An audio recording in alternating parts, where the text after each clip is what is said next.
post it, go old fashioned. I want to talk about what you're no longer available for, even if it's just this week. A lot of you have been in this membership for a bit. So you've been doing this work. You've been looking at the thought work. Where are your feelings coming from? How are you producing the results that you're producing? What's your responsibility in those results? And out of what you're learning, what are you noticing you're no longer available for? Or what are you ready to no longer be available for? Self-doubt, waiting for motivation before you get started, making every feeling an emergency, trying to manage everyone else's emotions, quitting on yourself after one bad day, or shoot, even just one bad snack, maybe looking for permission before you make a decision, or starting over every Monday. Take a minute and really think about it. I'm not looking to know what have you mastered, but what are you learning? What are you outgrowing? What no longer serves you? Where do you realize I'm getting in my own way? This is not helpful. This is stopping me from going forward. This is the brakes. Tracy says, still fighting negative self-talk. Okay, what would make you less available for that, Tracy, do you think? And you can put it in chat if you don't want to come off mute, or you're welcome to come off mute. Allison says, I'm no longer available or constantly second guessing myself and needing constant reassurance. Yeah. So, what do you say to yourself to prevent that? How do you minimize the second guessing and the constant reassurance that you're looking for? That I can trust myself, Yeah, that it's safe to trust myself. I can trust myself. I've got this. I already made a decision, right? We can redecide if we need to. What if there is no wrong decision? What if there's a decision that lasts for a little bit and then we realize, no, pivot, and then this decision lasts for quite a while before I need to pivot? So, what if there's decisions that we're in for a shorter amount of time, but not wrong? Just, I needed to be in this one long enough to see the next one, or I need to be in this one for a period of time. This is where my work is. Kathia is telling herself less stories. What are you making this mean? Yeah, that's one of my favorites. Even with my kids, what are you making that mean? And now they'll go, stop. No, I'm curious. What are you making this mean? I'm curious, Kathia, did you ever use that in the classroom? No, I work with 3-year-olds, Mm-hmm. so Mm-hmm. their thought pattern is just slightly not there yet. Yep. Yep. So I picture that being a little more modeling, maybe, right? Than expecting them to say it. Like with teachers, like, oh, when you clean up the table, I make that mean you're doing that job and I need to find a different job. Or, right? Like we start modeling that language and then they pick it up. Like, oh man, they're making a lot of meaning of things here. Like someone was sharing this morning, their granddaughter was like, I need space. She's like, they must have learned that at school. Yes, yes, they're picking up adult language all the time. Okay, so Tracy's not sure why the negative self-talk, why that's happening. And she got over her no exercise life. Now she exercises every morning. Excellent. So, one of the, I think one of the oddest things about growth, we all know we want to be achieving something, we're working towards something, we're going somewhere, but a lot of growth is not noticeable. It's not noticeable until we've been in it for a while and then we step back and look. But when you're in something, it probably feels like work. It probably feels like you're just all consumed with this thing right now. It probably doesn't feel like bells and whistles and look what I'm doing necessarily until you started achieving things, until you've started putting pieces together. Kind of like you lay out all the puzzle pieces and it's like, wow, this is a lot, there's a lot we got to do here. But by the time you get like the bottom left corner done, go get a drink, come back, it's like, wow, this is coming together. Yes, yes, your life is the same way. So, what pieces do you want to be putting together? What pieces don't fit your puzzle anymore? Overthinking. No, thank you. People pleasing. I'm over it. How about you? Emotional spiraling. This is what I'm talking about on June 24th, that emotional sobriety. It's this idea of stop becoming intoxicated with emotions that are delaying your life. Use the emotion as data, use it as information, and then do something with it. Instead of noticing, oh, I'm in this puddle of emotion, I wonder when I'll get out. It's going to be a while if we sit there wondering. We're not waiting to feel ready anymore, I hope. No more looking outside yourself for answers. You don't need to. When you're in the process of learning, you can look ahead of yourself for opportunities, for options, for possibilities, for strategies, but your answers are in yourself. Consider your options and then ask yourself, what makes the most sense for me? It might not even be an option on the list that you're considering. It might be brand new. It's not becoming someone new. That's not what growth is. It's becoming someone who can recover faster than the last time. So noticing, wait, I'm not doing what I want to do. And I'm going to just skip the whole story about that and get back to there. Now I'm doing what I want to do. The story is irrelevant unless I keep getting over there. Then I should look at this. What is this story? And how do I make it more true to keep me where I want to be? You're still going to be someone who experiences frustration, but you don't stay there. You're still going to be someone that can have moments where you feel scared, but you don't hand over the wheel. You stay 10 and 2. Is that even the guideline anymore? Probably it changed. 10 and 2. Keep your hands there and tell yourself, I am scared driving down this road, but look at me doing it. I don't, he wouldn't be on here right now, I don't think, but a personal trainer I had once, no, he definitely wouldn't because we're not live. He had me do bicep curls and which I loved, but then we moved from going up with it to like moving like this on this machine and pulling them down to triceps. Well, triceps are a much smaller muscle than biceps, and when you work a smaller muscle, it fatigues faster.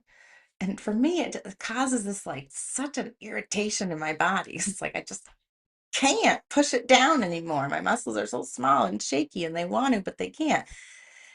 And the whole time I'm telling him, I can't do this. I can't do this. And he's asking me, why not? And I'm so annoyed. I'm like, because it's heavy, because this is too much, because my muscles are shaking. And he's like, how many do you think you could have done? The whole time he's telling me to keep going while I'm talking to him. I'm saying, I don't know, 4, 5, this weight is too heavy. He's like, okay, how many do we want to be able to do in our goal? And the whole conversation, I'm doing it, frustrated the whole time. And at the end, he's like, so we just did 12. And I wanted to be like, "Ugh, screw you. Like, you tricked me. You tricked me. I told you I couldn't do it and you made me do it. But he helped me see your body can do more than your mind believes until you release your mind and just see what's possible for me. We are so capable as human beings. And then we come in with our thinking and we're like, are you sure? Are you sure? You don't know. So instead of saying, yes, I'm sure I can't do that, be curious. I'm worried I can't, but no, I'm not sure. So let's go try. Let's go try. If someone had given me that same workout routine and said, do 12 of these at this weight, I would have just said, I'm not there yet. Mm-mm. There would have been no try. The try would have been read the description and no. So getting yourself into a place where you're not sure you can do it and keeping your hands on the wheel. We don't stay in that place of uncertainty and make ourselves comfortable. Get out of that. If you're uncertain, figure out the next step. You will find what feels comfortable, what's in alignment if you keep going. When you think about the emotional energy that you spend getting through your day, what's taking less of your energy now than it did maybe a year ago, 6 months ago? Where did you used to spend a lot of energy? And now it's easier just to, eh, that's not that important. Not that big of a deal.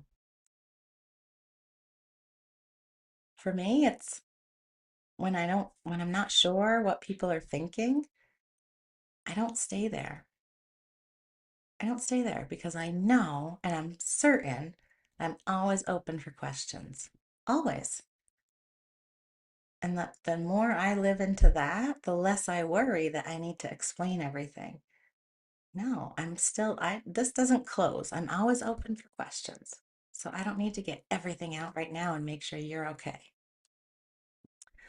Laura is trying new things before overthinking. Yeah, just get out there and do. And you've done some big things too. You have.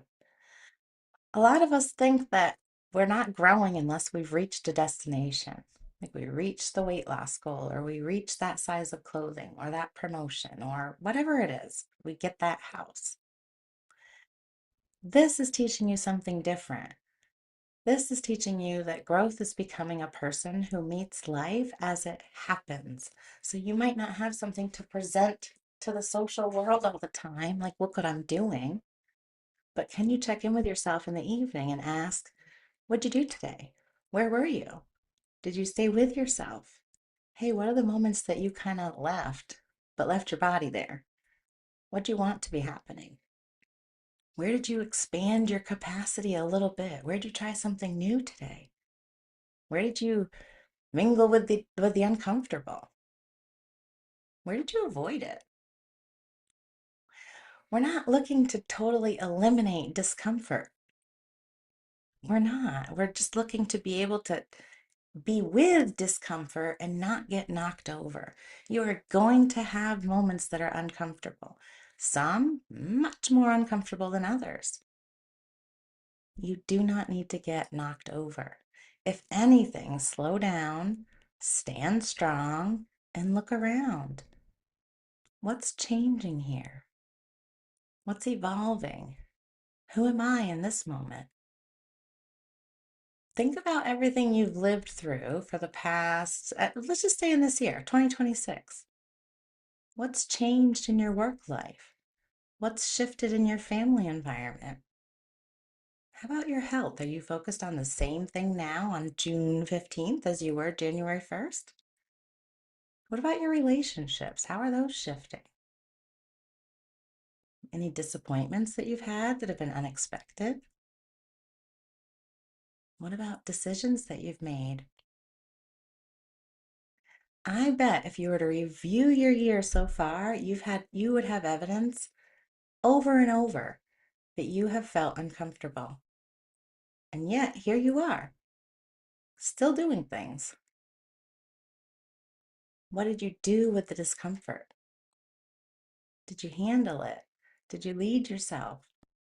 Or did you exhaust yourself with stories of this shouldn't be happening? I shouldn't be uncomfortable.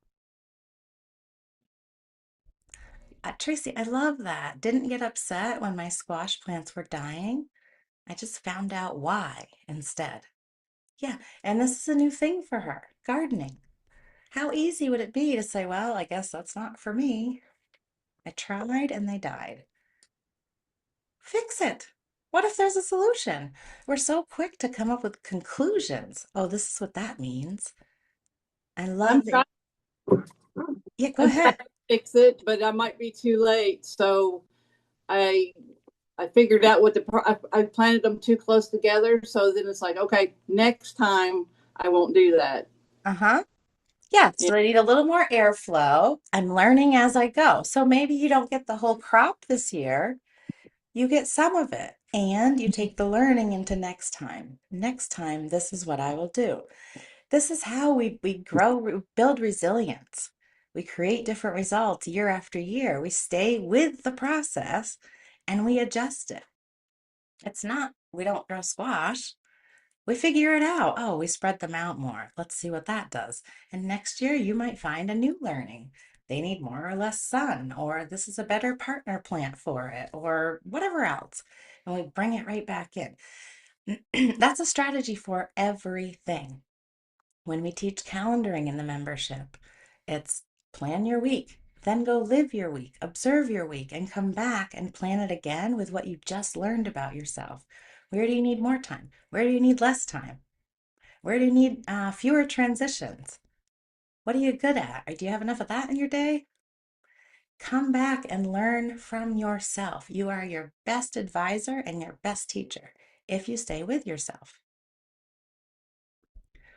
Okay, Kathia says, I'm learning that just by coming to these workshops and remaining engaged in the process of blossoming, I have been able to give myself a lot more grace than previously, seeing myself as a work in progress, not a finalized version. Yeah, yes, give yourselves the time you have. You all still have plenty of time as far as we all know, so let's use it as such, right? There's plenty of space to grow, to change, to blossom, to shift. Or there's a whole lot of waiting if you want to stay the same. We might as well get moving. Allison says, when things got hard, I didn't give up like I always had. I leaned on the amazing support. Right. We are a tribal being. We are not meant to be alone. And I think when we can find ways to come together that supports one another instead of compares and points fingers at one another, life becomes much more fulfilling. There's lots to gain. There's so much value out there. And from each little box on this screen, there's a ton of value. But when we back up and we're like, I don't know, look what they're doing. I can't do that. So compare. We create these silos. And then we think everything that's happening to us is just happening to us. And why does this happen to me? What's happening to you is likely happening to other humans too. And that's what these spaces show us. There's wisdom, there's learning, there's fear, there's courage, all of that in this one little space right here.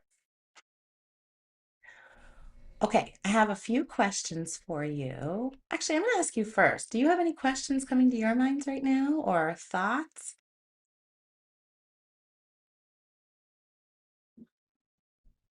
Okay, all right. The most powerful growth, and I have 5 sentences I'm going to read to you. The most powerful growth sounds like, and I want you to see, do you connect with any of these? I don't need to explain myself as much. I don't need everyone to agree with me. I don't need certainty before I act. I don't need to earn rest. And I don't need to make someone else's discomfort mean that I'm doing something wrong. This is not giving up. This is growing up. It's growing up to not need to be right, to not need to be first, to not need to be on top, to not need to have the last word. And when you grow up, you get to dig into your own life and stop trying to just, it's like we try to skate across the surface and not get hurt. What about taking yourself intentionally where you know there's the possibility of hurt, but also a huge possibility of growth, connection, potential? So I'll roll the dice, knowing that if hurt shows up, I can lead myself through that. It doesn't last. Nothing lasts. Everything changes. So maybe in January, you would have done what over something going on in your life or something you're strategizing. And today you would do what? What's the difference?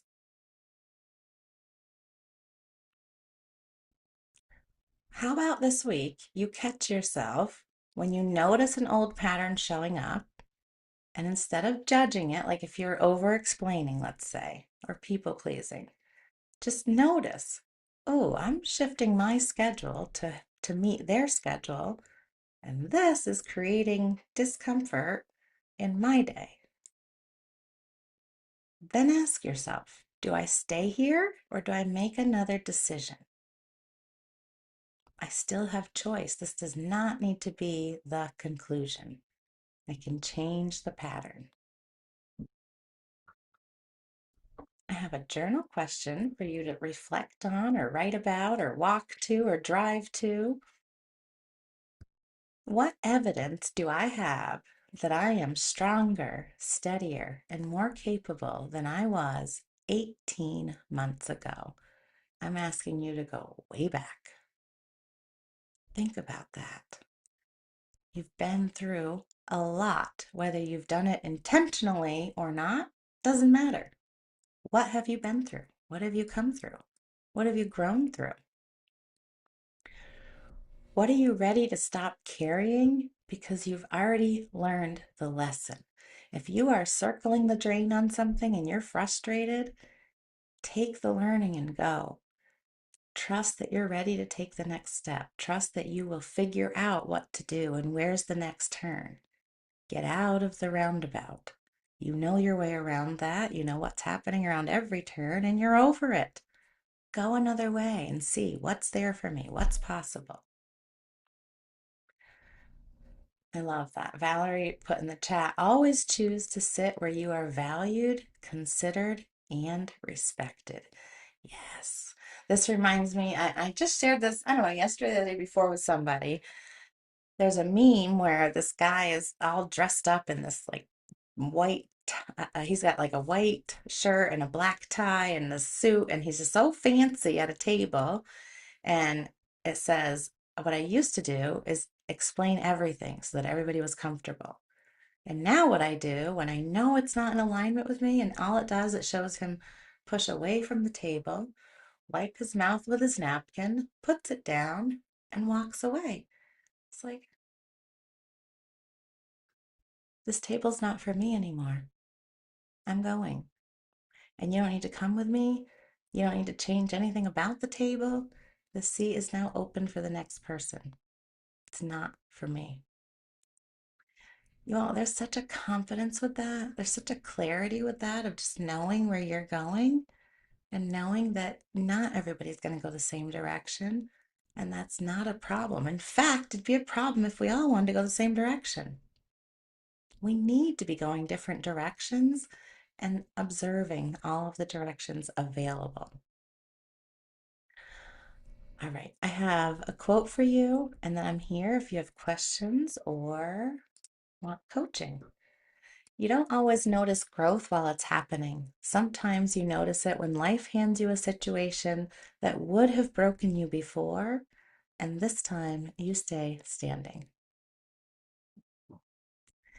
Thank you for being here this morning for this quick little Momentum Monday. Coach Emily is up at 9 a.m. with the Habit Lab Companion. I encourage you to check that out. And then Rebecca is at 10:30 with Foundations in Movement. Quick 30-minute class. She explains different forms, how to do different strength exercises. Definitely recommend it if you're looking to start lifting weights or you want to do something with strength. Ask her your questions. Allison, I need a quick coaching, you if got that's it. okay. Yeah. I don't know if you remember, but I had decided not to have lunch with my kind of toxic, evil older brother. Mhm. And the plan was I wasn't going to explain anything. I canceled and I was going to wait to hear from him. Well, I got a text from him this morning that says, "We need to reschedule!" exclamation mark. Um, and the old me would avoid it and feel, real agitated about it. I want to address it, but I don't want to over explain and apologize and make excuses. I want to be direct and authentic without blaming. And basically, all I need to convey is that when I spend time with him, I don't like how I feel afterwards. So I choose not to do that Mm-hmm. for now. I'm not making, I mean, I don't know about forever. I just right now, I choose not to spend time with him. When I do, I feel what I really feel is like unregulated emotionally afterwards, but I can't say that to him. He doesn't speak that language. Mm-hmm. Um, Who do you want to be spending time with, or where are you spending your time? I'm spending time with people who value me, um, and lift me up, don't bring me down. People who respect my sobriety and my desire to be healthy, Mm-hmm. who want me to be healthy and well, who Yeah. support me. So, what would it sound like to say, I appreciate you reaching out. I'm really focused on valuing my own wellness and sobriety right now, and that looks like less getting together with people. I'll reach out if that changes. That would be perfect. That would be perfect. It's so short. I love that. Yeah, it doesn't need to be about him. It can be Write that about down. it can be about what I you're working recorded it. on. It can be about what you're working on. Right? Right. So this doesn't just he doesn't fit with what you're working on, but he doesn't need to know that this is about your specific behavior that I'm choosing no. Right. And he doesn't need to know the details of why, and he doesn't need an apology, and he doesn't need to understand anything because he can't. So I like that. That's short to the point. And then if he disagrees, just the broken record method of just repeating the same thing. Well, right, or it's okay that he disagrees, right? He's entitled to that opinion. I don't think that that needs a response from you. He's very aggressive and pushy, Mm-hmm. which makes me Mm-hmm. Okay. um So so you but could we're say, on the phone, so I can get off. yeah, yeah. I've answered that question. I'm going to do what's best for me. Is there anything Asked and else you want to talk answered. about? Yeah, asked and answered is one I of my like that favorites. too. Yeah. Asked and answered. Okay, that is so helpful. I'm going to say exactly that. I recorded what you said. I put it. Good, Thank good, you. good. Another one for text message, and this started out as being just kind of something that my husband and I used to laugh about because my father-in-law, if he texted my husband didn't answer in like 4 seconds, he would say, "See above." It's like, okay, see above. Like, yep, got it. I see. Now I use that because I'll get repeated messages. It's like my kids will use different words to ask the same question. I'm like, this is the same question, just a different way you were asking me. And I will Mhm. say, see above. I like that too. And then That's they'll say, perfect. bro. Like, no, see above. Because he will. He'll ask me in 10 different ways. Right. Yes. So Yes. This that's sounds like the same question. I've already answered that. asked and answered. See Yeah. above. Thank And you. this conversation being an example of me valuing my sobriety and wellness, I'm also not over explaining. Anything else we want to talk about here? Right. Right. And there's no point. I mean, it's like trying to explain to a wall Mm-hmm. health and wellness or Mm-hmm. something.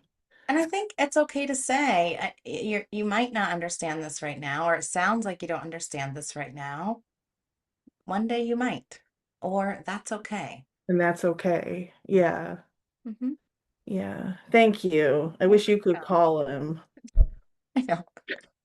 I know I people open say up a little that to call you all center. the You know time. those like what are they like the grams? Like you send them out to like sing to people or do I'm gonna start a call center. Who am I calling today? You could do it in a singagram. You could sing these Oh, messages. nobody wants that, I don't think. They're called cameos. Yeah, there we go. Maureen. I was going to say one thing I've learned is when anticipating a conversation, if I would see my brother, whoever call, I immediately set the stage. I'll pick up, hey, I'm about walking out the door. Got about 5 minutes. What's going on? So they can't ramble, ramble, ramble. And if it gets kind of sketchy, the conversation, okay, well, I got to go. Thanks. Yeah. Bye. I, Set those parameters so they're just not going to ramble on. Yeah, that's right. Give yourself an out before you go in, right? How do I get out? And then stick to that, right? I'm getting onto a class, or someone's calling, or someone's at the door, or, whatever. Yep, absolutely. All right, you all. Thanks for being here. I hope you have a great Monday, and I'll see you next time.